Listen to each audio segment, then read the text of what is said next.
Paz, Senhor, irmãos. Vamos nos acomodar. Pedir para o pessoal vir mais para frente. Pode vir assim mesmo, Davi, não tem problema nenhum. Nós sabemos que você estava trabalhando.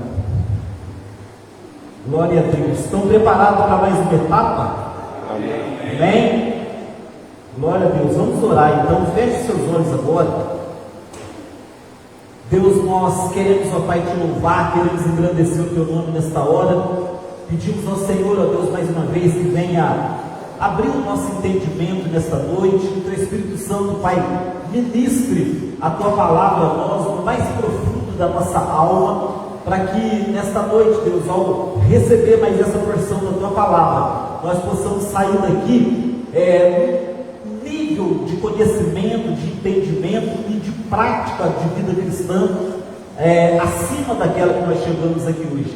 Que seja uma noite de crescimento, que a graça do Senhor seja derramada sobre nós, sobre aqueles, ó Pai, que estão acompanhando através da página do Facebook, que também essa unção alcance a vida deles e que eles sejam ministrados pela tua palavra nesta noite.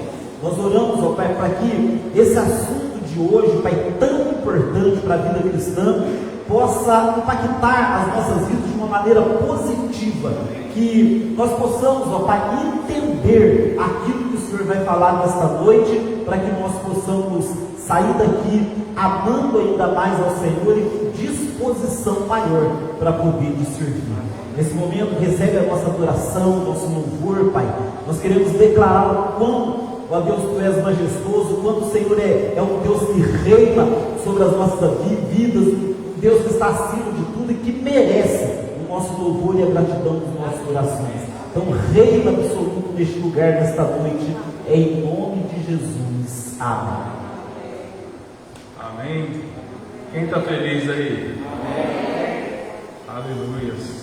Vamos louvar o nome do Senhor, dizer que Ele vive. Aleluia. Glória seja dada a teu nome, Jesus. Tu és santo, tu és maravilhoso, Pai. Tu és grande, Senhor. Aleluia.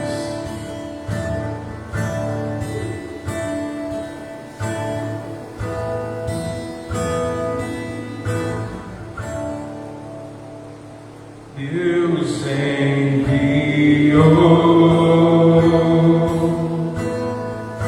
seu Filho amado para me salvar e perdoar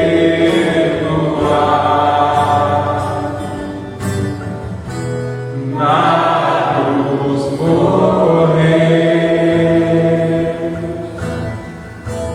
Por meus pecados, mas ressurgiu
Maravilhoso saber que a nossa vida está nas mãos dele, amém? Pode se sentar. Que bom ter estreia no louvor hoje, né? Glória a Deus. Vamos abrir lá em Romanos, no capítulo 6. Romanos, no capítulo 6.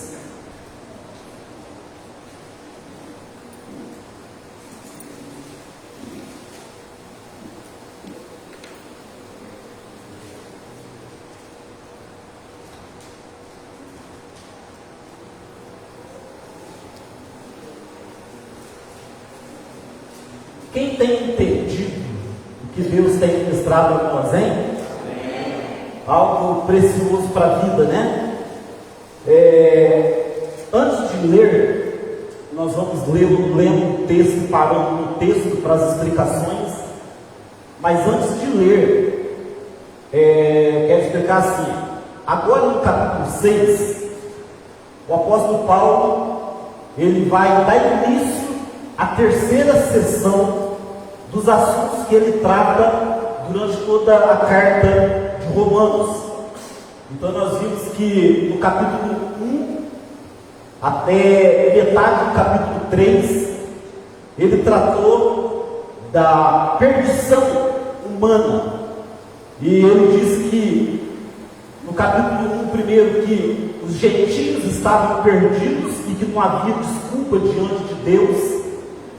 No capítulo 2 ele fala que também os judeus, embora tivesse a lei, também estavam perdidos por motivos diferentes.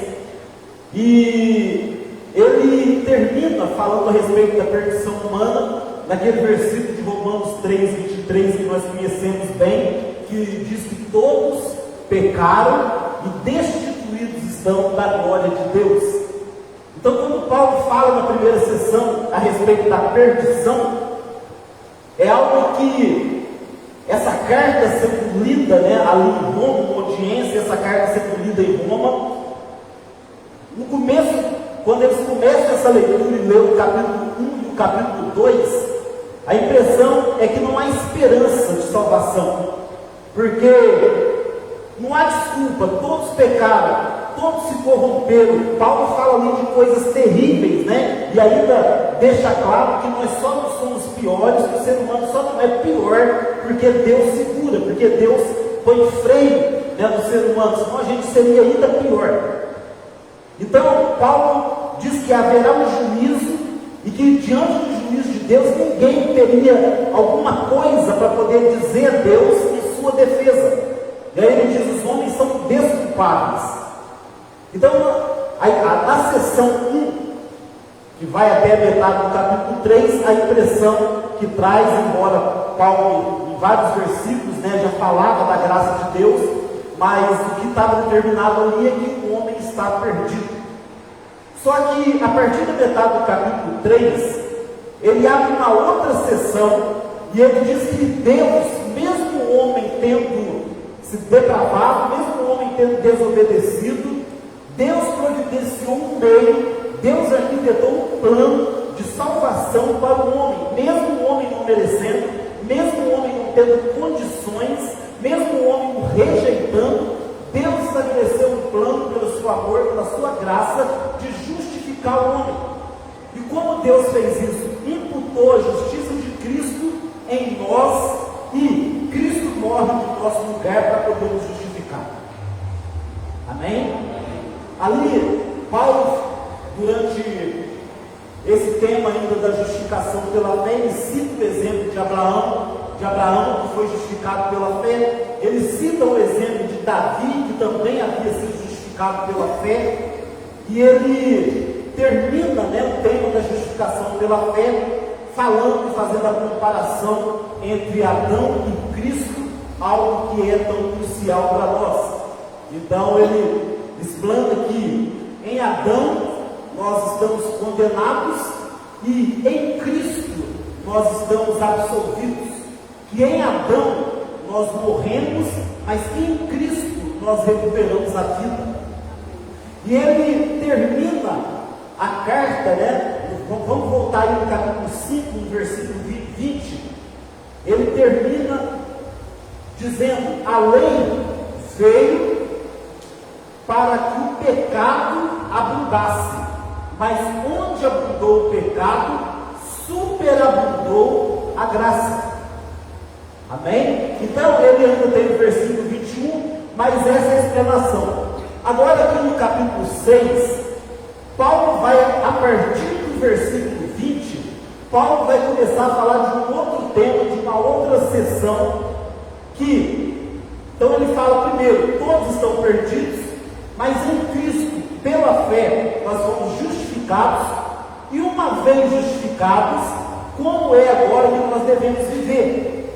Porque Paulo, ele já antevê, quando imagina esse tema da justificação pela fé, essa carta sendo lida lá na igreja, e Paulo, ele já antecipa um judeu dizendo assim: mas espera aí, se esse tema é muito perigoso, porque se eu sou justificado pela fé, sem as minhas obras, se eu, quanto mais pecado, mais vai abundar a graça de Deus, então eu posso continuar pecando e pecar cada vez mais, que quanto mais pecado, mais a graça de Deus vai abundar sobre a minha vida. Então Paulo, ele começa esse capítulo 6 falando a respeito disso, e ele vai falar no capítulo 6, no capítulo 7 e no capítulo 8, ele vai dar resposta a essa pergunta, porque ele já imagina e ele já antevê um judeu fazendo essa pergunta: Paulo, já que onde abundou o pecado, superabundou a graça, já que a justificação é pela fé, eu não posso fazer nada, eu não preciso fazer nada, então eu posso continuar pecando. Interessante que durante um período da história, surgiu uma doutrina, herética, falando a respeito disso, que o homem, ele poderia viver de qualquer forma, que de qualquer maneira a graça de Deus, a morte de Jesus Cristo na cruz do Calvário, ela havia alcançado a todos, porque afinal a Bíblia diz que ele morreu por todos, mas isso já foi explicado na semana passada, para nós, e que então não era necessário que o homem deixasse de pecar. E hoje ainda há esse pensamento. Às vezes isso não é pregado, isso não é difundido, mas às vezes há uma ideia na vida das pessoas de que, essa é a época da graça, estamos vivendo o tempo da graça, então tudo é graça. E as pessoas muitas vezes não levam Deus a sério, brincam de ser cristãos, vivem no pecado, frequentando a igreja, ao mesmo tempo entregam ao pecado. Pessoas têm a coragem, às vezes, de exercer o ministério, de subir no altar, mesmo estando em pecado, sem entendimento do que isso pode causar, tanto na vida da pessoa como na vida da igreja. Então Paulo, olha como que ele, no versículo 1, capítulo 6, como que ele começa rebatendo esse possível questionamento. Versículo 1 do capítulo 6. Então, qual seria a conclusão? Ou outra tradução diz: que diremos, pois? Devemos continuar no pecado a fim de que a graça seja ainda maior? Então, olha o que Paulo já está antevendo. Então, como que é? Concluindo tudo isso que eu acabei de dizer a respeito da justificação pela fé, vamos continuar nós vivendo no pecado, vamos permanecer no pecado para que a graça seja maior? Aí no versículo 2 ele já responde: de forma nenhuma. Repita comigo: de maneira nenhuma. Essa é a resposta de Paulo. Vamos continuar vivendo no pecado, já que é tudo pela graça? A resposta é: de maneira nenhuma. O que foi traduzido aqui no grego é uma junção aqui de duas expressões que é o mais forte que pode existir em termos de negativo. Então o que Paulo está dizendo é que de maneira nenhuma, de modo algum, nós vamos continuar no pecado. Se Paulo fosse mineiro, ele ia dizer: nem que a vaca tussa, nós vamos continuar no pecado. Então é importante a gente entender isso nesta noite, porque até no capítulo 8 nós vamos tratar disso, como é que nós devemos viver agora. nós estávamos perdidos, nós estávamos condenados, mas não havia chance para nós. O nosso destino, por causa do pecado, era a morte, e eu já falei dos 3 tipos de morte, né? Morte física, que nos afetou e que vai afetar todos nós, a morte espiritual, que é o afastamento de Deus, e a morte eterna, que é o afastamento definitivo, a separação definitiva de Deus, onde nós seremos condenados para sempre no fogo do inferno. Então esse era o nosso destino: viver uma morte espiritual, viver uma vida separada de Deus, ter a morte física, e depois da morte física nós não iríamos poder cantar esse cântico, né, que nós cantamos, porque nós estaríamos condenados e separados de Deus para sempre. Mas não, Deus arrumou um jeito de me justificar, me justificou, eu criei nisso, pela fé, eu recebi essa justificação. Agora, como eu devo viver? É isso que nós vamos tratar até o capítulo 8, mas é importantíssimo o que está falando aqui no capítulo 6, até o versículo 14, que nós vamos tratar hoje. É muito importante que você entenda isso. Amém, gente? É muito importante você dizer assim: Deus, não me deixa ficar distraído por causa do calor, não deixa o cansaço do meu dia de trabalho tomar conta de mim, não deixa a minha mente vagar, porque a capacidade de concentração do ser humano está cada vez menor, isso é científico. Você está ali prestando atenção, de repente há 10 minutos o teu pensamento já está vagando. Não, fala: Deus, me ajuda a concentrar, me ajuda a receber, e que essa palavra, ao entrar em mim, ao entrar nos meus ouvidos, ela possa descer até o meu coração, mais profundo da minha alma, que eu possa ser ministrado nesta noite por essa palavra. Então Paulo, ele diz: de maneira nenhuma. O que Paulo está dizendo aqui é que um cristão viver na prática do pecado é uma contradição de termos, porque ou ele é cristão, ou ele vive na prática do pecado, mas ele não pode ser as duas coisas. Viveremos nós no pecado para que a graça seja maior? Resposta de Paulo: de maneira nenhuma. De maneira nenhuma. Como nós que morremos para o pecado vamos continuar vivendo ainda nele? Então o que eu quero deixar claro aqui é que nós não estamos falando aqui do perfeccionismo. O perfeccionismo foi uma doutrina que foi difundida há muito tempo atrás, há muitos anos atrás, onde acreditava-se que os principais, né, que difundiram, né, esse tipo de doutrina foi o conhecido John Wesley. John Wesley, ele acreditava na doutrina do amor perfeito, que o homem poderia alcançar um nível de santidade, de intimidade com Deus, de forma que ele ficasse perfeito, que o amor de Deus ia tomar tanto a vida de uma pessoa, que ele não pecaria mais e ele atingiria a perfeição. Então isso foi uma doutrina wesleyana, né, e é uma doutrina também da igreja metodista, que acredita que o homem pode alcançar a perfeição, e a Bíblia deixa claro que não, né? Nós vamos sempre estar num processo de perfeição, a qual só vamos alcançar quando estivermos diante de Deus. Então não estamos aqui querendo cobrar, né, uma doutrina do perfeccionismo, ou que nós vamos atingir um nível tão grande de espiritualidade que vamos ficar perfeitos, não vamos mais pecar. Não é isso, porque senão nós vamos ficar entender que nós somos incapazes de servir a Deus, porque ninguém é perfeito. Eu não sou perfeito, você não é perfeito, nenhum de nós somos perfeitos, nunca atingiremos a perfeição aqui. Mas também, por outro lado, nós podemos ter aquela ideia de que nós vivemos pecando.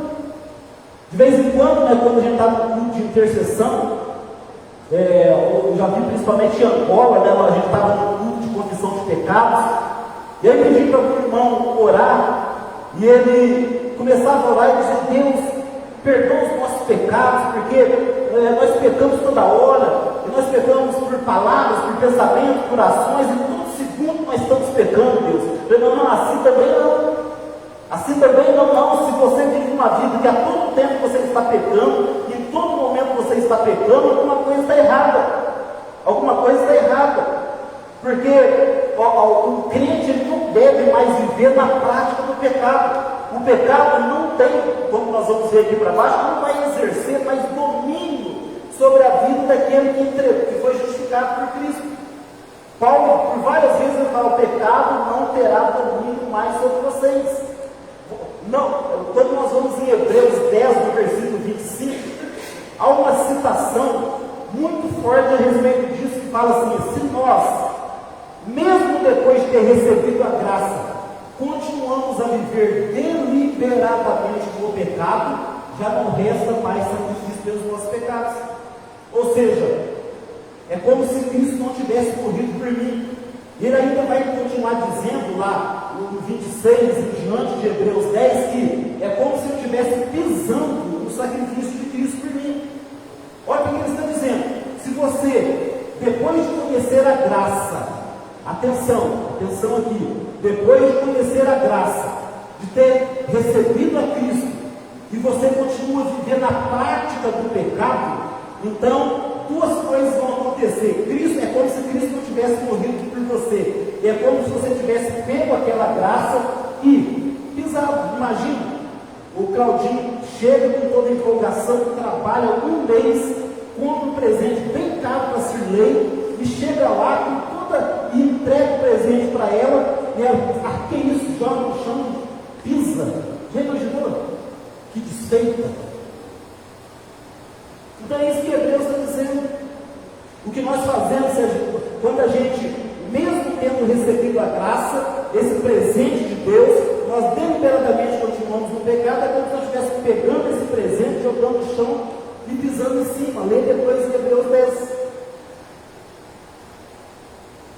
Então Paulo fala: viveremos nós ainda no pecado? Qual é a resposta? Vamos repetir? De maneira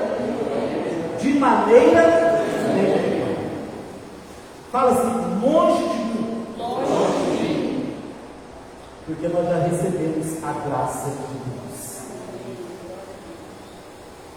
Agora, é importante fazer uma colocação aqui também, que a gente tem que diferenciar tentação de pecado. Tentação de pecado, é aí que muitas pessoas se enganam, porque ser tentado ainda não é pecado. E muitas pessoas confundem isso. Muitas pessoas confundem a tentação com o pecado. O que nós precisamos entender é que a nossa natureza, ela continua em nós. Deus ele não tirou a nossa natureza, ela continua em nós. Nós continuamos sendo pecadores. Nós continuamos tendo em nós uma natureza pecaminosa. É por isso que o próprio Paulo vai dizer que há uma luta dentro de nós, dentro de cada cristão, do Espírito que Deus colocou em nós, da nossa própria humanidade. O Espírito milita contra a carne e a carne contra o Espírito, porque eles se opõem. Eles não têm os mesmos desejos, não têm a mesma vontade. A tua carne, a tua natureza, o Espírito Santo que Deus te deu, eles não têm a mesma vontade. Então eles lutam entre si, e essa luta está acontecendo onde? Onde? Dentro de cada um de nós. Na nossa alma, no nosso corpo, no nosso espírito, está acontecendo essa batalha. Então, é importante a gente entender, diferenciar tentação de pecado. Nós podemos, e vamos, o tempo todo, a tentação está ao nosso redor. O tempo todo.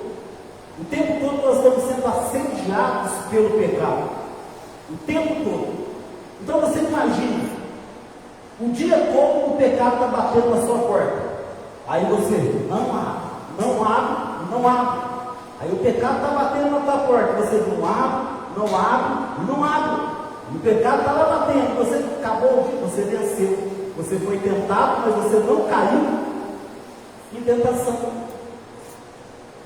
Imagine que tem um rapaz ou uma moça casada que está ali convivendo num ambiente de trabalho, e aí tem uma pessoa ali que está querendo flertar, né? Tem alguém ali, uma moça ali que está querendo flertar com aquele homem. É uma tentação? É uma tentação. Mas aí aquele homem Aí fala e finge que não ouviu. Ele corta, ele diz não, e não, e não com as atitudes dele. Ele está sendo tentado, mas ele não caiu em pecado. E você com o seu temperamento, o tempo todo naquele que é mais sanguíneo, o dia inteiro você está sendo tentado para explodir com alguém, para brigar com alguém, para explodir, mas você não vou, né? Eu vou, Espírito Santo, né? Ô Espírito Santo, na paz, contar até 10 não funciona, viu? Contar até 10, sanguíneo aí, eu não sou sanguíneo, sou colérico, sanguíneo aí, contar até 10 não funciona. Aí você vai lá, eu vou, Deus controla o teu espírito. Você foi tentado, não foi?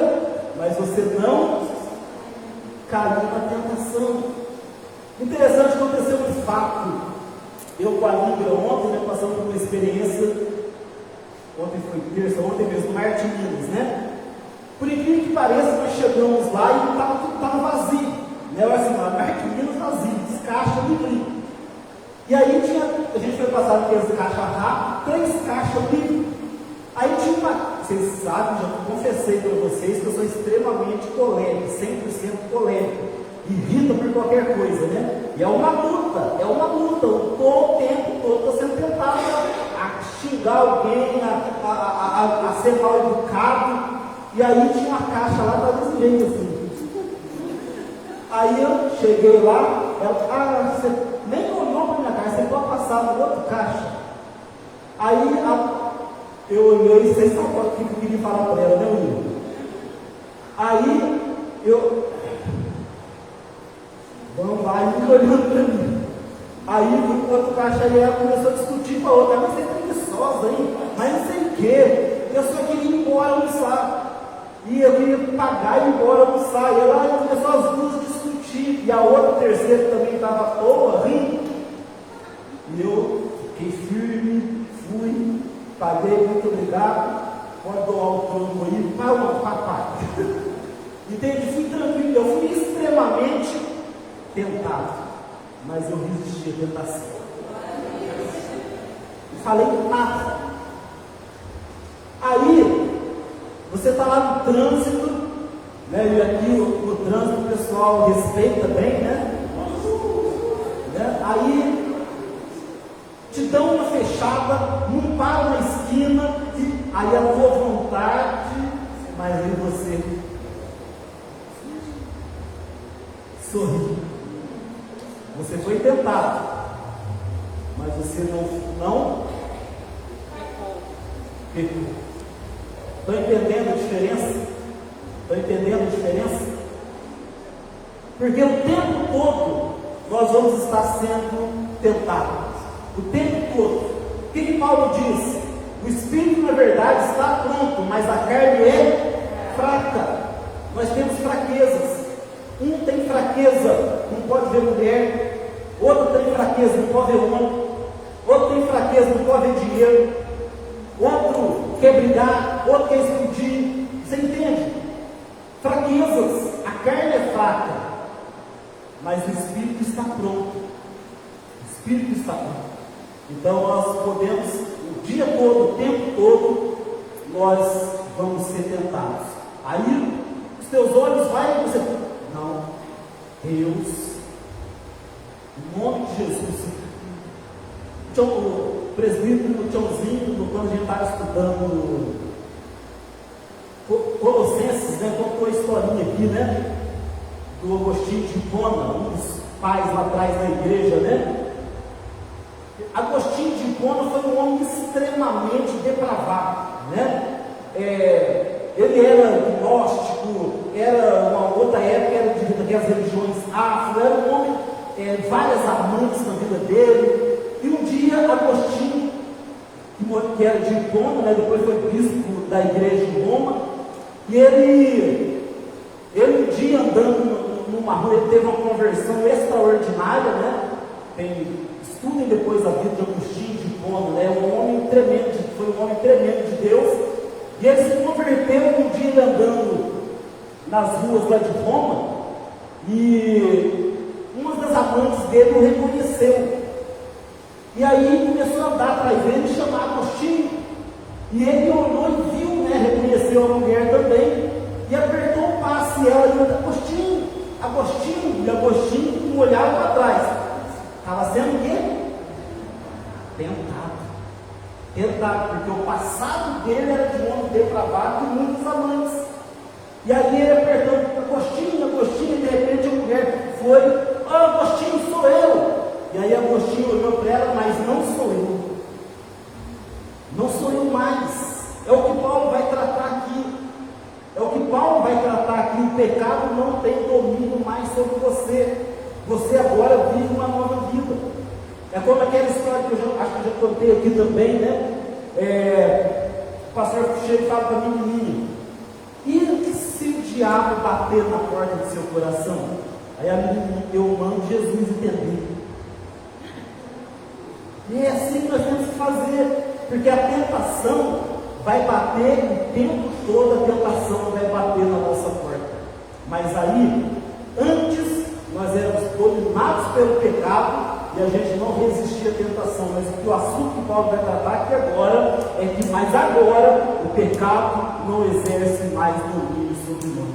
Então nós precisamos entender, não perfeccionismo, não conseguiremos ser perfeitos, a natureza ainda habita em nós, mas também não pecamos a todo tempo, não vivemos mais na prática do pecado. E eu já expliquei várias vezes aqui que o pecado ele passa a ser um acidente na vida daquele que foi justificado.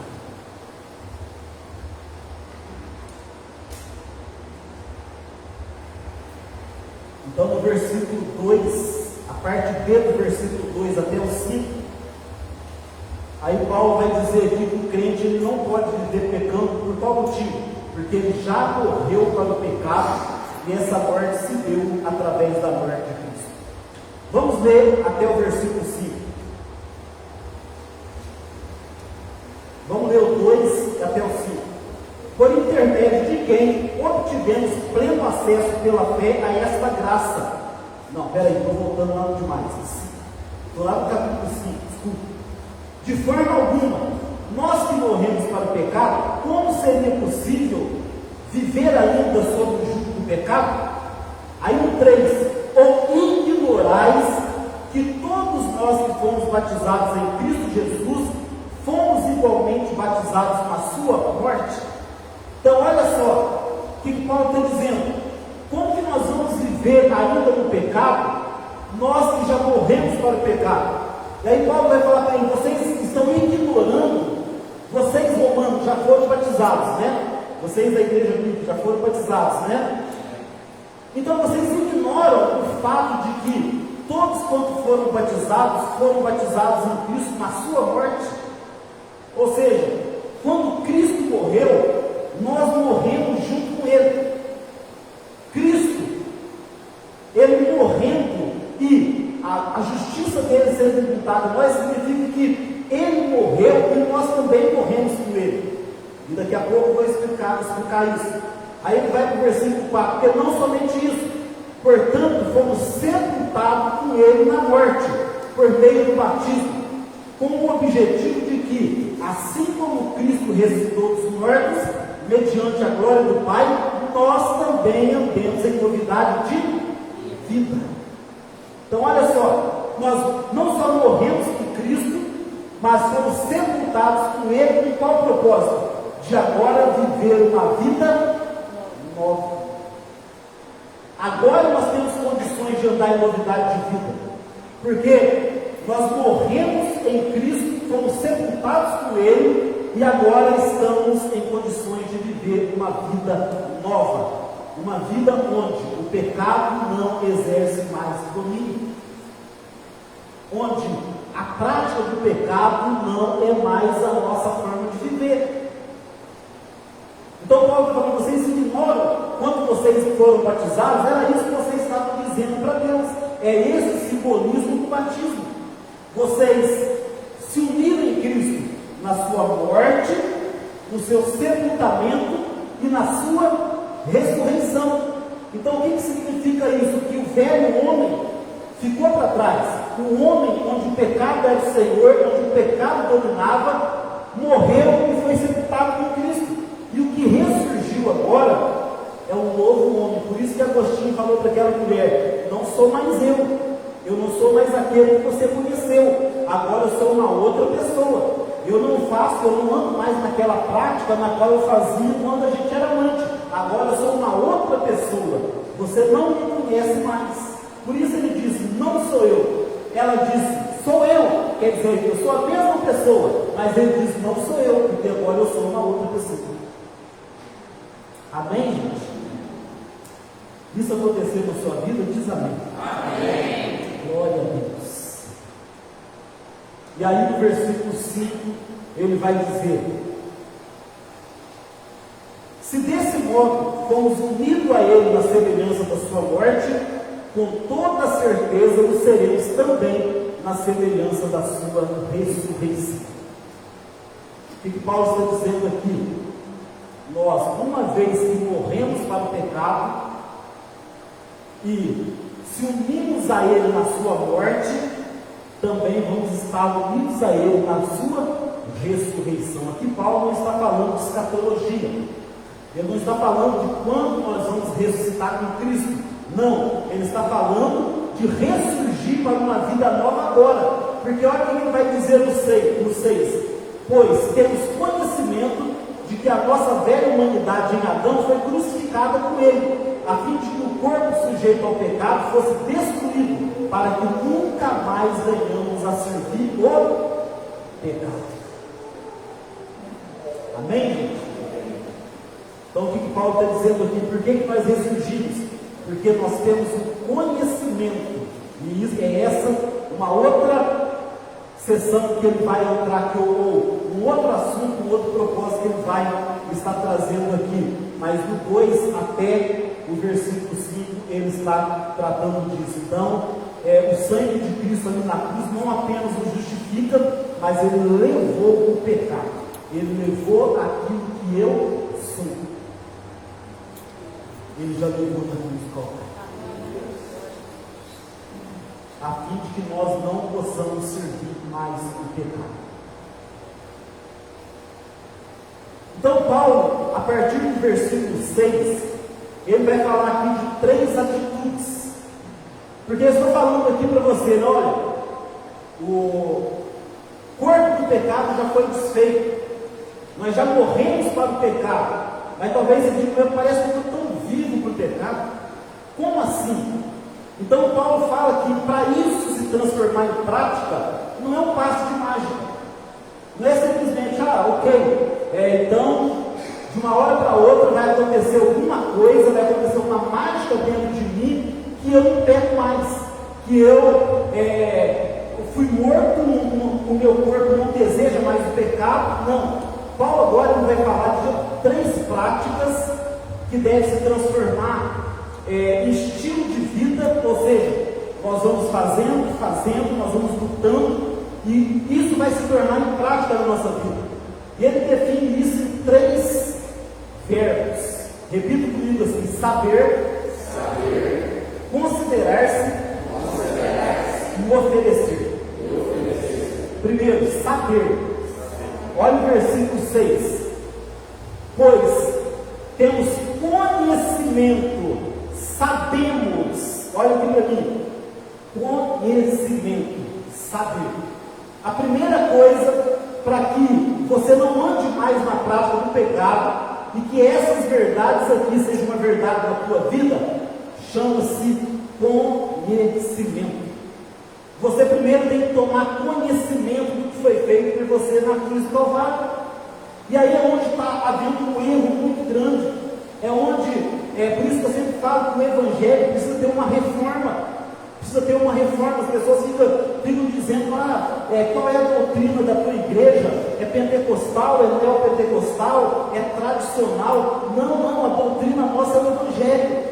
É o Evangelho verdadeiro, não é pentecostal, não é neopentecostal, não é tradicional, é o Evangelho da verdade que está sendo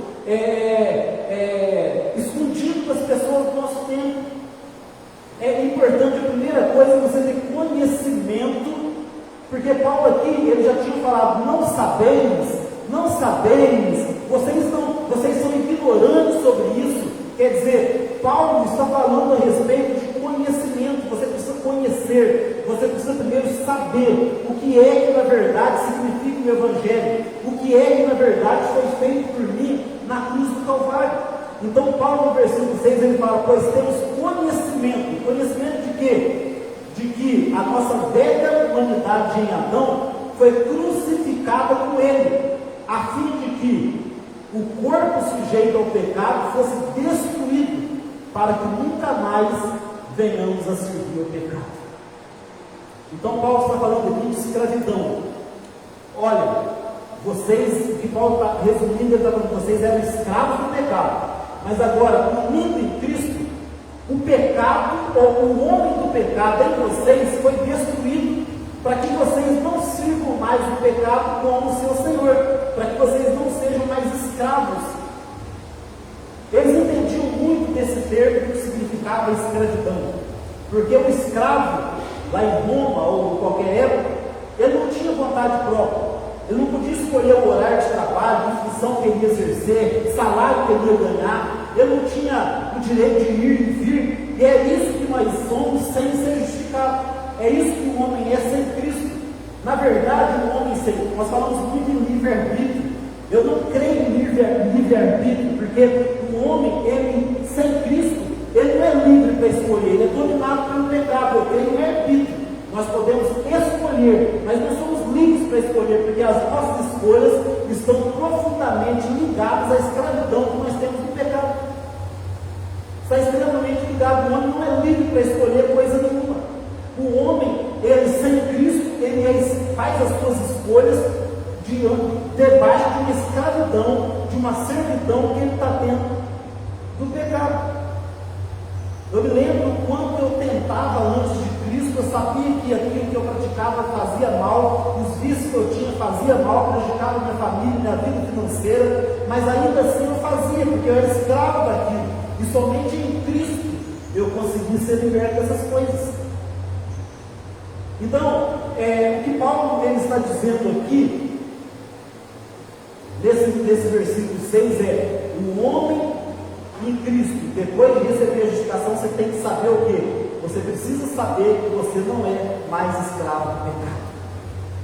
Você tem que ter esse conhecimento. Amém? Você precisa saber disso. Quando vier uma tentação, quando vier algo, quando tocar no seu ponto fraco, quando o diabo te convidar a pecar, quando a sua natureza te convidar ao pecado, você pode dizer não, porque o pecado não exerce domínio mais sobre você.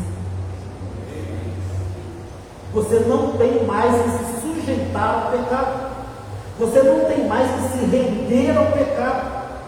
Ele vai te convidar, ele vai te assediar, ele vai bater na sua porta, mas em Cristo Jesus, diante daquilo que foi feito na cruz, você pode dizer não. Você pode tomar a decisão de não querer o pecado na sua vida, porque você não é mais escravo. Como que termina uma relação de escravidão? Se o escravo não fosse resgatado, só tinha uma forma de terminar a escravidão. Ele está debaixo de um senhor. Vê que Paulo aqui está tratando o pecado no singular, o pecado como sendo um rei, um senhor. E um senhor que tem um escravo, só acaba aquela relação de escravidão ou se o senhor morrer, ou se o escravo morrer. Então o que Deus fez? Matou o escravo.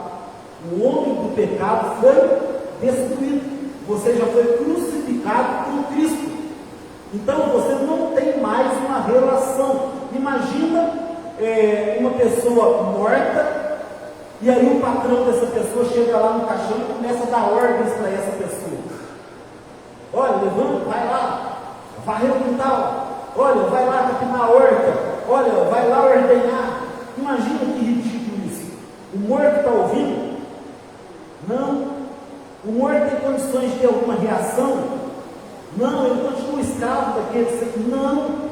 E é isso que Paulo está explicando. Vocês têm que saber que vocês agora estão mortos para o pecado. No sentido qual? Não é que vocês morreram e o pecado não habita mais em vocês, mas que agora vocês não precisam obedecer a esse Senhor chamado pecado. Por quê? Porque vocês foram justificados pela fé. No versículo 7 ele vai dizer assim: porquanto todo aquele que morreu já foi justificado do pecado. Amém? Então olha só, havia sobre nós o quê? Uma dívida. Nós éramos injustos. Injustos por causa do quê? Por causa do pecado.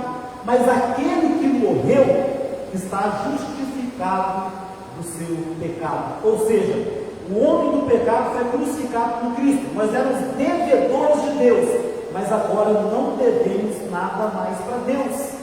Por isso que lá em Colossenses, Paulo vai dizer que ele riscou a cédula de dívida que era contra nós.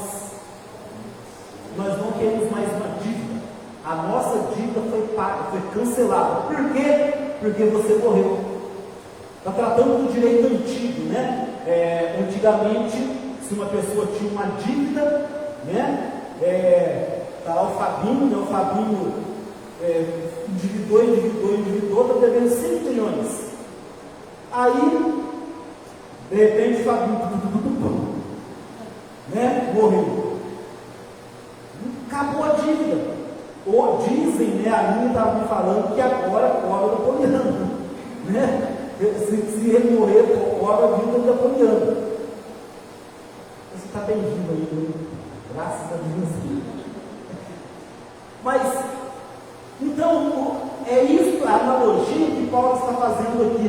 Você morreu com Cristo, logo você morreu também para o pecado. A sua dívida foi cancelada, porque de morto não cobra-se dívida. O homem, o corpo do pecado foi destruído. No versículo 8, e mais, não apenas isso, e mais, se morremos com Cristo, cremos que também com Ele viveremos. Então, espera, mas então eu morri com Cristo. Morreu, mas assim como Ele ressurgiu e está vivo, nós também estamos vivos para viver com Ele e para a glória dele. Porque, resumindo o que Paulo está dizendo, pega o pessoal que vai batizar. O Paulo falou: o simbolismo do batismo ali na piscina, no rio, morreu aquele homem endividado que servia ao pecado, que era escravo do pecado, foi morto. Isso significa que quando nós levamos a pessoa às águas, né, e do batismo, morreu, foi crucificado. Quando ela ressurge, significa que agora ressurgiu dali uma pessoa com a dívida quitada, que era injusta, agora é justa, em paz com Deus, e que agora pode andar em novidade de vida. Esse é o simbolismo do batismo. Agora você pode viver, mas não mais escravo do pecado, mas agora servo de Jesus Cristo. Porque o que a Bíblia diz, o próprio Paulo vai dizer, aquele que você se oferecer para ser o seu Senhor, vai reinar sobre você, ou a Cristo ou ao pecado. De um dos dois vai ser o seu Senhor. E aí a pergunta é: quem tem sido o seu Senhor? Cristo ou o pecado? É desse assunto que Paulo está tratando aqui.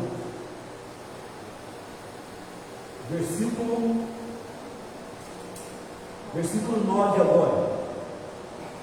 Pois sabemos que, havendo sido ressuscitado dos mortos, Cristo não pode morrer novamente. Ou seja, a morte não tem mais qualquer domínio sobre ele. Porque ao morrer para o pecado, morreu de uma vez por todas para o pecado. Todavia, quanto ao viver, vive para Deus. Então olha a comparação que ele está fazendo conosco e com Cristo. É algo tremendo, é algo maravilhoso. Que a primeira coisa que Paulo está falando aqui, primeiro verbo, é que nós precisamos ter conhecimento, é que nós precisamos saber o que realmente foi feito. Nós precisamos entender o que é a graça de Deus, o que é a justificação. Sem conhecimento não tem como haver salvação. Sem conhecimento não tem como você viver uma vida para Cristo. Então a primeira coisa é saber, entender o Evangelho que foi feito por você na cruz do Calvário. Amém? A partir de agora, no versículo 11, Paulo, ele vai estar entrando no outro verbo, na outra atitude que a gente tem.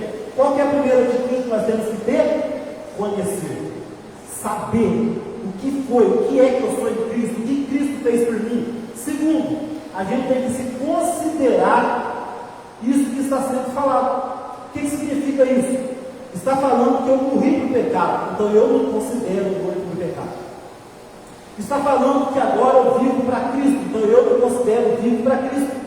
Está dizendo que eu não sou mais escravo do pecado, então eu me considero que eu estou livre do pecado, eu não tenho que obedecer ao pecado. Quando ele bater na minha porta, eu não preciso abrir, eu não preciso falar sim, eu agora posso dizer não. E quando eu faço isso, voltando ali no versículo 8, quando ele fala, e mais, se morremos com Cristo, cremos que com ele também viveremos. A mesma fé que te levou a aceitar Cristo e receber a justificação é a fé que vai te levar a tomar posse de uma nova vida em Cristo, de uma vida longe do pecado. Então, o que é eu considerar? Eu me considero. Esses dias, estava lendo um livro que falava a história de um homem, um cidadão lá do Recife, que ele fazia aqueles jogos da loteria, né? E não era moderno como hoje, né? Ele pegava aquele talãozinho, furava lá, né? Quais seriam os resultados, e depois ele ficava acompanhando no radinho o resultado dos jogos. E aí esse homem, ele foi lá, fez os 13 jogos, e depois começou a ouvir no radinho, sexta-feira começavam os jogos. Aí, quando chegou no domingo, faltava 3 jogos, ele já tinha feito 10 pontos. E aí ele ficou naquela expectativa, 11º jogo, acertou, 12º, acertou, 13º, acertou na loteria. Ele, quando terminou o resultado do primeiro jogo, ele já saiu, já pegou o telefone, falou, olha, minha sogra, eu vou passar o apartamento para você não vai mais pagar aluguel. Chegou lá no vizinho, está vendo meus móveis aqui, vou dar tudo para você. Ele considerou-se rico. Ele não tinha saído do resultado oficial, ele não tinha ido no banco, o dinheiro ainda não estava na conta dele, ele não tinha assinado nada ainda, mas ele já se considerou rico. E ele já deu apartamento para a sogra, os móveis para o vizinho, e ele já se considerou rico, ele tomou posse, está vendo aí tomar posse o que é? Né? Eu pessoal toma posse disso, toma posse daquilo, toma posse daquilo, aqui é o verdadeiro toma posse de uma nova vida.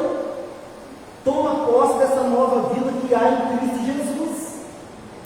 Aqui é o verdadeiro tomar posse. Né? Põe a mão em cima e fala, é meu. Né? É meu, aqui nós podemos fazer isso, aqui sim. Né? Não é você entrar na casa do vizinho, eu tomo posse disso aqui, não. É você pôr a mão sobre essa palavra e falar, eu tomo posse dessa nova vida em Cristo Jesus. Eu não sou mais aquela pessoa. Eu agora me considero uma nova pessoa, um novo homem. Eu agora me considero livre do pecado. Então é isso que Paulo vai começar aqui no versículo 11. Olha só o versículo 11. Assim, dessa mesma maneira, considerai-vos, está vendo? Considerai-vos mortos para o pecado, mas vivos para Deus em Cristo Jesus. Aleluia! O pecado está lá na vida, eu estou morto para você, finge que não existe, finge que não estou te vendo, mas para Cristo, estou vivendo assim, estou vivo para Cristo, estou vivo para servir a Cristo, estou pronto para curtir a vida com Cristo. Olha, vamos curtir assim, vamos para o pecado, não estou morto para isso, mas em Cristo vou curtir a vida, vou curtir a vida em Cristo. Tudo que é bom eu posso fazer da maneira certa, vivendo para Cristo, sem pecado. E aí ele continua, no 12, portanto, não permitais que o pecado domine o vosso corpo mortal, forçando vocês a obedecer às suas vontades. Está vendo? Está vendo só? Então eu me considero vivo para Cristo, morto para o pecado. Não permita que o pecado domine você. Quando fala corpo, aqui não é só o corpo, mas todo o nosso ser, nossa existência. Não permita mais. Está vendo? Como que não é uma coisa mágica, é você quem não deve permitir. Você se considera morto pelo pecado, não permita mais que ele exerça domínio sobre você. Você está lá sozinho, aquele vazio, né? Aí você quer fugir do pecado, porque o pecado é uma fuga, o pecado é uma rota de fuga. Às vezes a pressão é muito grande, a pessoa foge do pecado. Um vai beber, outro vai para droga, outro vai para pornografia, outro vai procurar sexo. O pecado é uma fuga. A pessoa está se sentindo sufocada, a pessoa está se sentindo pressionada, e aí o pecado é para ela uma rota de fuga. Mas aí o que Paulo está falando aqui? Ao invés de você fugir do pecado, fuja para Deus, fuja para Cristo. Cristo vai para a presença dele e fala: a pressão está muito grande, Deus. Deus, eu não estou aguentando. Deus, olha, foge para a presença dele. Foge. Você está lá sozinho, no teu quarto, a tentação vem, corre, põe o hino, chama o irmão, vai orar. Está dizendo aqui que nós é que não devemos permitir. Não é Deus que não é para permitir, é nós. Não permita mais que o pecado domine você. Não permita mais que o pecado te force a obedecer a vontade dele. Está vendo como Paulo está tratando o pecado como se fosse o Senhor? Paulo está tratando o pecado como o Senhor. Não permita que esse Senhor domine mais você. Não permita que ele te force e você obedeça a vontade dele. Você adorava uma fofoquinha, apareceu a oportunidade. Não permita mais que a fofoca domine sua vida. Não permita mais que exerça a vontade sobre você. Você gostava de falar mal dos outros, aí vem aquela oportunidade, uma pessoa vem, juntou a fome com a vontade de comer, mas não vai exercer domínio sobre a minha vida. Vocês estão entendendo? Você é quem não deve permitir que o pecado domine você. Eu não aguentei, eu sou fraca. A Bíblia não fala que a carne é fraca mesmo? Não. A Bíblia fala que você morreu para o pecado. Fala assim que a carne é fraca, mas que há um espírito dentro de você que já está bom. No dia, não falei aqui, no dia de Pentecostes, o Espírito Santo foi liberado à igreja. E quando você foi justificado, esse Espírito Santo entrou na tua vida.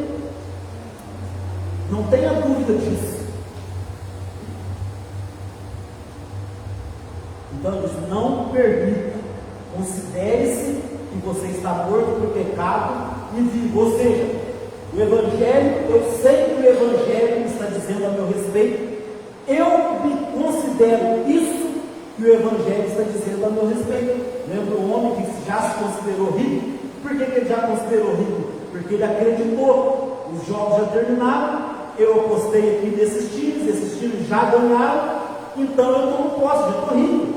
É isso, você está escrito aqui, Jesus Cristo já fez isso, eu creio que isso já foi feito, então eu me considero isso e eu sou isso. Amém? Você precisa se considerar. No versículo 13, ele vai falar do outro verbo e da terceira atitude que a gente tem que ter diariamente, que é oferecer-se. Versículo 13 e 14. Nem tampouco entregue os membros do vosso corpo ao pecado, como instrumentos de iniquidade. Antes, consagrai-vos a Deus como ressuscitados, levantados da morte para a vida. E aí olha o verbo: e ofereçais os vossos membros do corpo a Ele como instrumentos de justiça, porque o pecado não poderá exercer domínio sobre vocês, pois vocês não estão debaixo da lei, mas debaixo da graça. Essa é a outra parte que nós vamos entrar na semana que vem, porque hoje Paulo está falando que como nós devemos viver uma nova vida libertos do pecado. A partir da semana que vem, uma nova vida libertos da lei. Mas aqui é importante a gente entender, né? Ofereça-se a Deus. Aquele a quem você se oferecer como servo vai ser o seu Senhor. Aquele a quem você se oferecer vai dominar você. Aquele a quem você se entregar vai dominar a sua vida. Ou você se entrega a Cristo, a Deus, você se oferece a Ele, ou você se oferece ao pecado, porque ninguém pode servir a dois senhores. Não tem como você servir a Deus e servir ao pecado ao mesmo tempo. Alguma coisa está errada. Ou você serve a Deus, ou você serve o pecado. Se o pecado ainda exerce domínio sobre você, então alguma coisa está errada. Você tem que rever se um dia você teve fé para ser justificado. Se um dia, se realmente você entregou sua vida a Cristo. Eu não estou dizendo daquela pessoa que ele dói nele quando ele peca. Não estou falando daquela pessoa que ele sofre lutando, resistindo, quase derramando sangue contra aquela fraqueza dele, e se ele peca, há um profundo arrependimento, e há um choro da alma, há uma dor dentro dele, ele não encontra lugar, alegria em nada, porque ele pecou. Não estou falando dessa pessoa. Eu estou falando daquele que está vivendo na prática do pecado. Se você comete um pecado, você peca, e aquilo dói, você não quer aquilo, você se sente sujo, você se sente a pior pessoa, sabe? Aquilo oprime você, e você, a única atitude que você tem é de se lançar aos pés de Deus e pedir misericórdia. Não é de você que eu estou falando, eu estou falando daquela pessoa que deliberadamente vive na prática do pecado. Ele peca, vai até Deus, Deus, perdoa meus pensamentos errados, perdoa o que eu falei de errado, perdoa aquilo que eu fiz de errado, em nome de Jesus, amém. E aí chega amanhã, ele peca de novo, ele vai, Deus, perdoa e tal, e ele está se sentindo muito bem, ele está confortável, ele não está nem aí. Não pesa para ele vir na igreja, entrar, cantar, pregar, não dói, não sei que ele faz isso com normalidade. Precisa rever se um dia você entregou a sua vida para Cristo. Precisa rever. Lembre-se que eu não estou trazendo aqui a doutrina do perfeccionismo, porque não sou e sei também que você não é. Mas o pecado não mais vai exercer o domínio sobre você, porque você morreu em Cristo para o pecado. Como que isso vai transformar em prática na minha vida, pastor? Você tendo conhecimento disso, você se considerando que isso realmente aconteceu na sua vida, pela fé, a mesma fé que te justificou, e você se oferecendo, não ao pecado, mas se oferecendo a Deus. Aquele que você, lembra disso, aquele que você se oferecer vai reinar sobre você.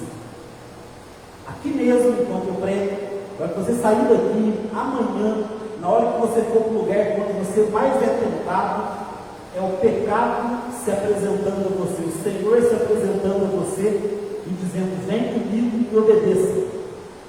Eu vou subjugar você. E aí, é você quem vai ter que fazer a escolha todos os dias, de se entregar a Ele, ou você ir para Cristo e se entregar a Cristo. É isso que Paulo ele está dizendo aqui, versículo 13: não entregueis os membros do vosso corpo ao pecado, como instrumentos de iniquidade, mas antes consagrai-vos a Deus como ressuscitados, levantados dentre os mortos para a vida, e ofereça você, os seus membros, a sua alma, o seu corpo, a Deus como instrumento de justiça. Você tem conhecimento, você não é ignorante a respeito disso, é isso que Paulo está falando. Será que vocês são ignorantes sobre isso? Então vou explicar. Vocês são ignorantes sobre o batismo? Então vou explicar. É ignorante sobre o evangelho que foi feito na cruz? Eu vou explicar. Conheça isso. Busque conhecimento. Não acredite em qualquer coisa que fala para você. Nós, seres humanos, temos a tendência de gostar de ser enganado. É muito mais fácil você convencer uma pessoa com mentira do que com verdade. Aliás, né, você vê nas grandes cidades, nos debates políticos, a estratégia é sempre essa. A estratégia é sempre essa. É muito mais fácil convencer com mentira. É muito mais fácil porque a nossa tendência é gostar de ser enganado. Por isso que estamos usando a fé das pessoas. Estão abusando da fé das pessoas, líderes religiosos, aproveitando da fé das pessoas, porque nós somos assim, um ser humano tem por natureza, a nossa natureza pecaminosa, nós gostamos do engano, gostamos de ser iludidos, da ilusão. Por isso eu preguei aqui a preocupação que eu tenho, preguei aqui ao domingo, nós estamos perdendo o discernimento do que faz mal para nós e do que faz bem. E se eu perco o discernimento do que faz mal e do que faz bem, então não há salvação para mim, não há chance para mim, porque aí eu vou colocando para dentro tudo quanto é tipo de veneno. Então ofereça a Cristo como seu Senhor, e não mais ao domínio do pecado. Amém? Então, lembre-se que nós estamos na terceira sessão, onde Paulo está falando como é então que nós devemos, uma vez sendo justificados. Olha, você estava condenado, ia para o inferno, porque você era injusto, você tinha culpa. Agora, Cristo te justificou, te inocentou e promete para você viver para sempre com Deus nos céus. Mas para isso, você precisa viver desta maneira aqui. Lembra dos 5 pontos do Evangelho? Eu reconheço que sou um pecador.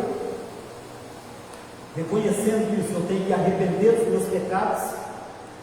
Eu preciso ir até Cristo, porque é somente nele que eu posso ter o perdão dos pecados. Então eu tenho que ir a Cristo, eu tenho que me entregar a Cristo. Uma vez me entregando a Cristo, entro agora nesse ponto aqui, que é o 4º ponto do Evangelho, e essa terceira sessão que Paulo está falando, né? Eu tenho que buscar santificação. E no capítulo 6, 7 e 8, Paulo está falando da santificação. O que é a santificação? É agora como eu devo viver como uma nova pessoa, como uma nova criatura, ressuscitado por Cristo. Como é que eu devo viver agora? Esse é o 4º ponto do Evangelho. E qual é o 5º ponto do Evangelho? Esse Evangelho que um dia me alcançou, eu devo pregar o Evangelho. Amém? Esses são os 5 pontos. Uma pessoa justificada, uma pessoa que vive o verdadeiro Evangelho, passou por esses 5 pontos. Ela reconheceu que era pecadora, arrependeu dos pecados, foi até Cristo, está buscando a santificação que vai durar durante toda a nossa vida. Nós vamos precisar buscar a santificação e nós pregamos o Evangelho. 5 pontos. Esses 2 últimos está sendo muito esquecido pelas igrejas hoje, pela igreja hoje, né? Buscar a santificação e pregar o Evangelho. Mas sem isso, o Evangelho está incompleto. Sem isso, a ação do Evangelho em nós está incompleta. Sem isso, a conversão está incompleta. Porque a Bíblia diz que recebeste de graça dá. Vamos ficar de pé, vamos orar. Nós temos um breve testemunho da igreja. É impossível não falar sobre isso, por esse estudo de hoje. Assim que a gente sabe que fiquei sozinho, né? O casamento acabou, e logo depois que o casamento acabou, Pode sentar. eu sou eletricista, e para quem não sabe, mas como não sabe, eu tenho 2 carros de trabalho e um de passeio. Meu carro de trabalho ele é adesivado, né? Todo mundo conhece, o objetivo é esse, todo mundo conhece quem eu sou.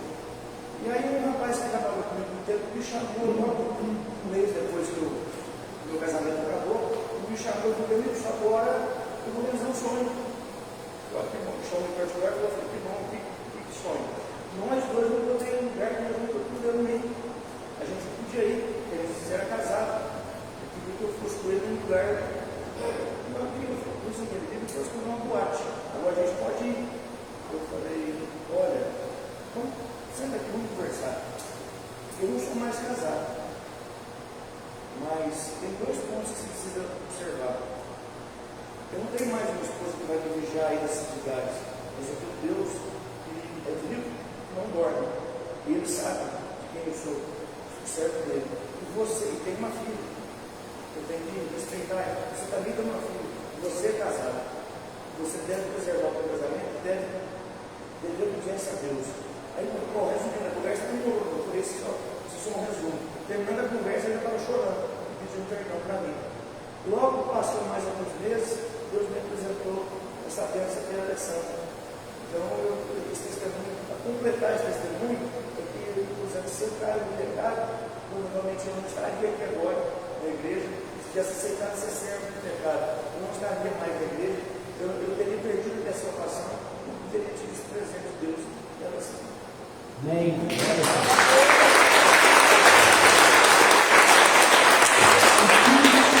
O que é isso? Pecado? Você abre ou não? Você diz sim ou você diz não? Porque a tentação existe, não é? A tentação existe, mas você não é mais escravo e servo daquilo e você pode agora dizer não, né? Chega. Quem exerce o domínio sobre mim agora é outro. Amém? Vamos ficar de pé. Deus, nós te louvamos, ó Pai, por essa palavra, por esse estudo. E nós bendizemos o teu nome, Pai, porque um dia vamos alcançá-los pelo Senhor. Porque podemos ter esse conhecimento, podemos nos considerar isso que o Senhor fez por nós e conosco. E nós podemos agora nos oferecer não mais ao pecado, mas oferecer ao Senhor. Nós te louvamos por tão grande graça, Pai. E a minha oração aqui é: se alguém de nós aqui que ainda tem sido dominado pelo pecado, que esta palavra possa entrar em nós, Pai, e trazer uma profunda libertação e que a salvação genuína chegue até nós nesta noite. E que pelo poder da tua palavra nós possamos ser justificados, receber pela fé a salvação e o perdão dos nossos pecados, e poder nos considerar mortos para o pecado, mas muito vivos para viver em Cristo Jesus, o nosso Senhor. Eu oro por isso, Pai, em nome de Jesus. Amém. Amém. Vocês perdoam estender um pouco, mas não tinha como eu começar esse assunto e terminar semana que vem. Semana que vem já é outro tema. Durante o irmão, papai, Senhor, Deus abençoe em nome de Jesus.